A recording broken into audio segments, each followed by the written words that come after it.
Hello, fellow sojourners. In this video, I'm going to start at the end instead of the beginning. The end being the reason you're going through this transformation. Don't stop and don't go back to sleep. You have been transforming your soul one day at a time. You're waking up and seeing the construct we live in, and you are releasing its grip on you. The spiritual path is the path of the heart. The heart holds wisdom, and the world is made new through consciousness. The belief that you've held that you'll be saved by anything outside of yourself has passed, and it's recognized as a false belief. You'll step into your knowing, and you'll master the void.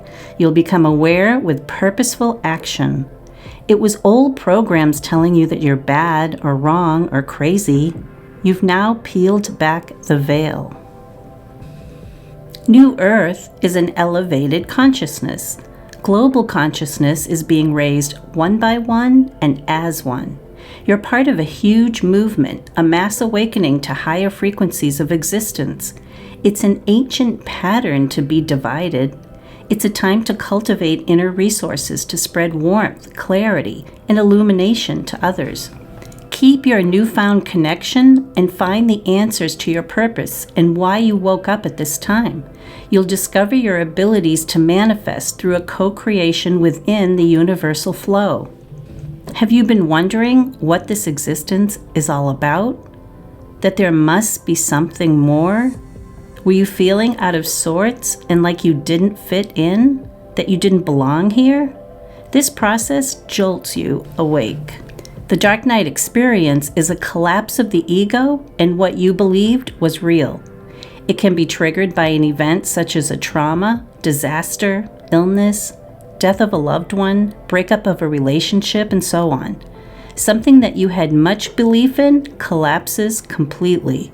You feel betrayed, broken, and forsaken, maybe even by God. You end up in a very dark place like going down the rabbit hole. You suddenly see everything for what it truly is, a construct, a conditioning that started at birth. The construct collapses like a death. The egoic sense of self dies. It's a very painful experience that can bring on depression, existential fear, and a sense of helplessness. You learn to let go of the control and trust the process, as hard as it might be. This leads to a spiritual awakening, the death of the old self and the rebirth of the new, the true self. Things lose meaning, things that were conditioned, cultural, and programmed. You'll feel an aliveness that you don't really understand yet, so let's dig in some more. The dark night of the soul is a very old term, and it's something that people are still experiencing to this day. And this being the time of the Great Awakening, there'll be many more to come. This mass awakening is due to the planet's ascension. Earth is shifting to higher levels of consciousness. Ascension or shifting of dimensions are not a place, they're a frequency, and it's within each of us. Earth is a very dense place that makes it hard for us as spiritual beings to be at a higher frequency of love and connectedness. A lower frequency is where anger and depression, violence, and hate exist. The more people that wake up and expand their consciousness will help lift the collective humanity to a higher frequency where we'll all experience more love and unity. This can be considered the Christ consciousness within us. We wake up and remember the truth of who we are. We're spiritual beings having a physical experience. One definition of the dark night of the soul is a spiritual crisis in the journey toward union with God. St. John of the Cross wrote of his experience in the 1500s. This crisis is temporary, but it may endure for a long time, sending you down that rabbit hole to discovery of self and truth. Matt Kahn, a spiritual teacher and author, describes the dark night as, quote, an emptying out of the density of our 3D cellular body, which occurs through the recalibration of the nervous system, end quote, which we know as the Kundalini energy traveling through the chakras. Quote, the shift from 3D to 5D is the transition from combativeness to cooperation. We surrender the unsupportive aspects of ourselves, end quote. He goes on to say, quote, The way this happens is by being emotionally triggered. There's no way to bypass this process. It's an evolutionary process we all go through. There's no shortcut. The construct we believed in is deconstructed, and we're turned inside out during this time. You may go into isolation. You may have physical symptoms. Definitely, you will have emotional and mental ones. End quote. Early in my process, I found it untenable to be in the workforce, and fortunately or unfortunately, lived off savings for a couple of years. If this is impossible for you, don't despair, as it will take you into the resistance and heighten and speed up your process. It's different for each of us how fast or slow we walk through the dark night. You will be facing your personal demons. There are other symptoms you might experience, like nightmares, out of body, fear, dread, voices, visions. Extraordinary things in your physical world may happen as well. You will feel sensations in your body due to the effects of the nervous system. Your ego will be stripped bare, layer by layer, and you'll experience humility and compassion. Relationships may be hard to keep, and friends will fall away. Whatever no longer serves you will find its way of moving on, and that's okay. This whole process is dictated by your soul, a soul in despair that wants healing.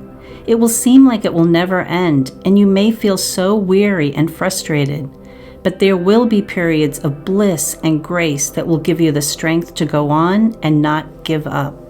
Many of us discover abilities we never knew we had, such as a heightened intuition, a clairvoyance or connection to source. You may get an interest in more esoteric things. It can be a highly destructive and intense time and will last at least several years for most people. You'll feel like you're trudging up mountain after mountain. There were days I felt angry and ripped off. When this happens, it's important to not ignore it, but you need to release it in a safe and healthy way by physical exercise or walking out in nature. Release is necessary where you just sit and cry it out. Take deep breaths and focus on your heart. You can talk out loud to God or Spirit or whatever source is for you. We're never truly alone. Be sure and trust in your process, and if you need professional help, then do that. There are definitely times along the way that we'll need help and guidance. At the beginning, we turn to others to learn about what's going on, what we're experiencing. We need to feel safe and protected. We always are, but it takes a while to where we fully know and embrace this. The dark night of the soul certainly doesn't sound simple or easy. For a time, you will need the help of others that have been through this and can shed some light and let you know that you're okay. There are many peaks and valleys to this transformation. It will take time and more patience than you can possibly imagine. You'll reach plateaus, which can feel like a void. You'll feel you've reached a peak and then be hit by another big wave. I don't sugarcoat it. I used to fool my own self by believing some of the rhetoric that I had read or listened to. All I can say is to trust your personal process, as you're being guided by your soul and your higher self and your guides, which are the non-physical helpers. There'll be times you need to talk to someone. I sought guidance from a spiritual teacher and healer that got me through some of the tough patches. We are all consciousness. There is so much guidance there that we can't see with the physical eye. Remember, it will never tell you what to do or make demands. Eventually, you'll learn discernment along with spiritual maturity, and you'll know the difference between the highest guidance and the lower energetic ego interference. You now know there is a much bigger purpose beyond just yourself. And remember, you can't take any material possessions or successes with you, but we can take our elevated consciousness and healed soul. What is felt is the pureness of intention, our virtue, and integrity. It's not about being perfect. It's not about being nice. You've come through a lot to get here, so put it to use for the greater good in whatever way is meant for you. Have resilience, persevere, and stay the course. Don't let the bad days take over, and remember, you are never truly alone.